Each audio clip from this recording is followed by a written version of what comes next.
Hi friends, मैं Yogendra Singh Tomar advocate आपके बीच उपस्थित हुआ हूँ नया कंज्यूमर प्रोटेक्शन एक्ट 2019 को लेकर। फ्रेंड्स, इस एक्ट को हम भारत सरकार के गजट में 9 अगस्त 2019 को प्रकाशित किया गया है और 20 जुलाई 2020 से ये नया उपभोक्ता कानून भारतवर्ष में लागू किया गया है। और फ्रेंड्स, मैं आपको बताना चाहता हूं कि इस नए उपभोक्ता कानून के माध्यम से जो पुराना उपभोक्ता कानून 1986 था उसे समाप्त कर दिया गया और रिपील कर दिया गया। साथियों, इस नए कंज्यूमर प्रोटेक्शन एक्ट 2019 में सरकार द्वारा क्या नए प्रावधान किए गए हैं उनको लेकर मैं आपके बीच उपस्थित हुआ हूं।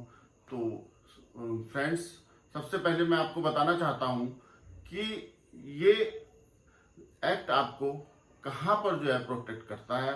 जो गुड्स और सर्विसेज जो आप मार्केट से क्रय करते हैं, पैसे देकर प्राप्त करते हैं, अगर उनके संबंध में आपके किसी राइट्स का वायलेशन होता है तो आप उसकी शिकायत इस एक्ट के अंतर्गत कर सकते हैं।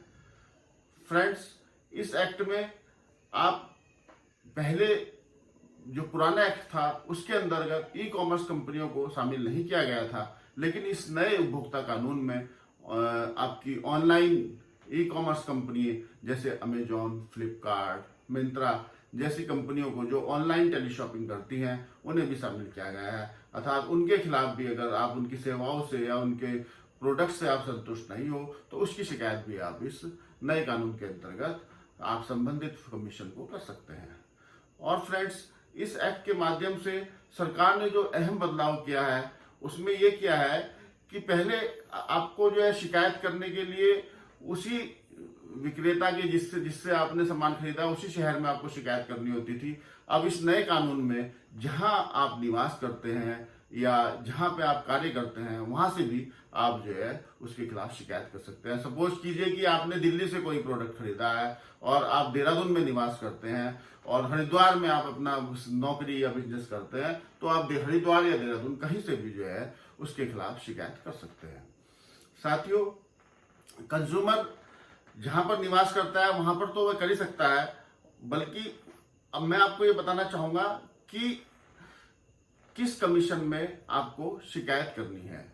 उसके लिए इस कानून के अंतर्गत जो नए कानून में जो प्रावधान किया गया है उसमें जो अहम बदलाव किए गए हैं वो यह है साथियों कि पुराने उपभोक्ता कानून में जो डिस्ट्रिक्ट फोरम को पावर दी गई थी वो 20,000 रुपए तक, 20 लाख रुपए तक के मूल्य के वादों को सुनने की जो पावर दी गई थी, अब नए उपभोक्ता कानून में उस पावर को बढ़ाकर 1 करोड़ रुपए कर दिया गया है। यानी आप 1 करोड़ रुपए तक मूल्य के गुड्स और सर्विसेज के खिलाफ जो है डिस्ट्रिक्ट कमीशन में अपनी शिकायत दर्ज करा सकते हैं और 1 करोड़ से 10 करोड़ रुपए तक की मूल्य के प्रोडक्ट और सर्विसेज के खिलाफ आप जो है शिकायत आप स्टेट कमीशन में दायर करा सकते हैं, जो पहले 20 लाख से 1 करोड़ रुपए तक होती थी पुराने कानून में। इसके अतिरिक्त अगर आपका कोई प्रोडक्ट या सर्विस 10 करोड़ रुपए से ऊपर की है तो उसके खिलाफ आपको नेशनल कमीशन में अपनी शिकायत दर्ज करानी होगी, जो पहले 1 करोड़ से ऊपर के लिए होती थी।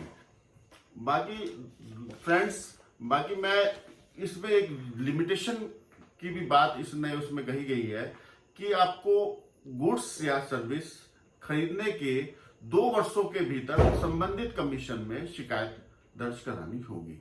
यदि आप गुड्स या सर्विस से संतुष्ट नहीं हैं और कॉज ऑफ एक्शन आपका परचेज की तारीख से शुरू हो चुका है तो आपको शिकायत लिखित में या इलेक्ट्रॉनिक मोड में करनी होगी। आप लिखित में भी कर सकते हैं, इलेक्ट्रॉनिक मोड से भी आप संबंधित कमीशन में शिकायत कर सकते हैं।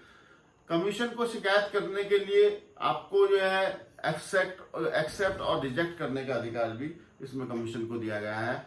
यदि वैसे तो कमीशन बिना शिकायतकर्ता को सुने आपकी शिकायत को रिजेक्ट नहीं कर सकता, लेकिन यदि शिकायत फाइल करने के 21 दिनों के भीतर आपको कोई नोटिस प्राप्त नहीं होता तो इसका मतलब यह है कि आपकी शिकायत कमीशन द्वारा स्वीकार कर ली गई है। साथियों, इस एक्ट में प्रत्येक कमीशन के साथ मीडिएशन सेंटर को अटैच किया गया है और शिकायत मिलने पर केस की कार्रवाई शुरू होने से पहले कमीशन उसे मीडिएशन सेंटर को भेजेगा। यदि वहां पर कंज्यूमर व सर्विस प्रोवाइडर के मध्य कोई आपसी सहमति नहीं बनती तो केस की कार्रवाई कमीशन आगे शुरू करेगा। फ्रेंड्स, इस नए उपभोक्ता कानून में मुख्य रूप से आप मैन्युफैक्चरर या सर्विस प्रोवाइडर के खिलाफ कंपनसेशन का केस भी फाइल कर सकते हैं। अब आप कहेंगे कि कंपनसेशन कैसे, पर पुराने कानून में तो ये व्यवस्था नहीं थी, लेकिन सरकार ने इस नए कानून में यह व्यवस्था की है कि यदि किसी प्रोडक्ट में कोई मैन्युफैक्चरिंग डिफेक्ट है, यदि आपको वह सर्विस नहीं मिली जो आपको सर्विस प्रोवाइडर ने बताई है, यदि आपकी पर्सनल इंफॉर्मेशन को सर्विस प्रोवाइडर के द्वारा किसी अन्य के साथ शेयर किया गया है, तो आप उनके खिलाफ कंपनसेशन का केस फाइल कर सकते हैं। और फ्रेंड्स, इसके अतिरिक्त इस नए उपभोक्ता कानून में कमीशन को शिकायत की वीडियो कॉन्फ्रेंसिंग के द्वारा सुनने का भी अधिकार दिया गया है। नए उपभोक्ता कानून के माध्यम से यदि आपकी शिकायत स्वीकार हो गई है तो कमीशन किसी भी पक्षकार की परीक्षा वीडियो कॉन्फ्रेंसिंग के द्वारा करवा सकता है। इस कानून में खाने पीने की चीजों में मिलावट होने पर भी जुर्माने और जेल का प्रावधान किया गया है। साथियों, इस नए कानून में जो मुख्य रूप से जो नई चीज उजागर की गई है वो यह है कि इसमें सीसीपीए का गठन किया गया है। CCPA means consumer central protection authority. ये सीसीपीए क्या है साथियों, मैं आपको बताता हूं। ये एक रेगुलेटर है, रेगुलेटर बनाया गया है।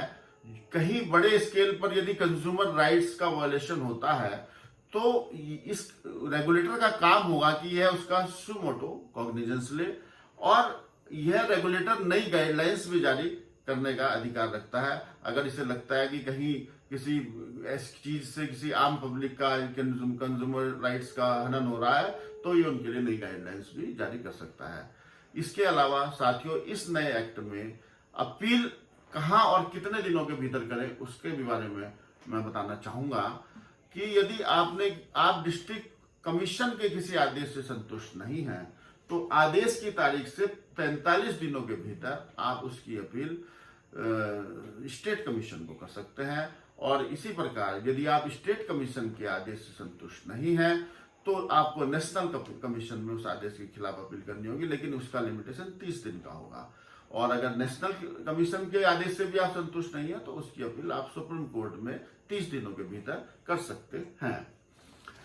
साथियों, अब जहां तक इस नए कानून में जो सरकार द्वारा इतनी व्यवस्थाएं की गई हैं उसके अलावा कुछ अपवाद भी दिए गए हैं। वो जैसे मैं आपको बताना चाहूंगा कि इस नए कानून का पहला अपवाद ये है कि इस नए कानून में जो सेलिब्रिटीज हैं जो विज्ञापन करते हैं उनके द्वारा अगर कोई अनोइंगली अज्ञानतावश कोई विज्ञापन में मिसलीड किया गया है तो उसे इस एक्ट से एग्जेम्प्ट किया गया है। अगर वो कोई सेलिब्रिटी नोइंगली जानबूझकर कोई ऐसा विज्ञापन करता है जिसे पता है कि ये उसका झूठा प्रसार कर रहा है तो वो इसमें एग्जेम्प्ट नहीं होगा, लेकिन अगर कोई अनोइंगली करता है तो उसे इस एक्ट में एग्जेम्प्ट किया गया है। इसी प्रकार यदि कोई पब्लिशर कोई विज्ञापन डेली रूटीन में छाप रहा है तो उसे भी इस एक्ट से एग्जेम्प्ट किया गया है। इसके अलावा फ्रेंड्स, इस एक्ट में हेल्थ केयर को भी रिमूव कर दिया गया है ताकि ये बिल नॉन कंट्रोवर्शियल रहे, इसमें किसी प्रकार का कोई विवाद ना हो। और फ्रेंड्स, अंत में मैं यही कहना चाहूंगा कि ये वीडियो आपको कैसी लगी। अगर पसंद आए तो इसे लाइक, शेयर और कमेंट जरूर कीजिए। और यदि आप आगे कोई अपडेट मेरा सुनना चाहें तो मेरे इस चैनल को सब्सक्राइब जरूर कीजिए। नमस्कार, धन्यवाद।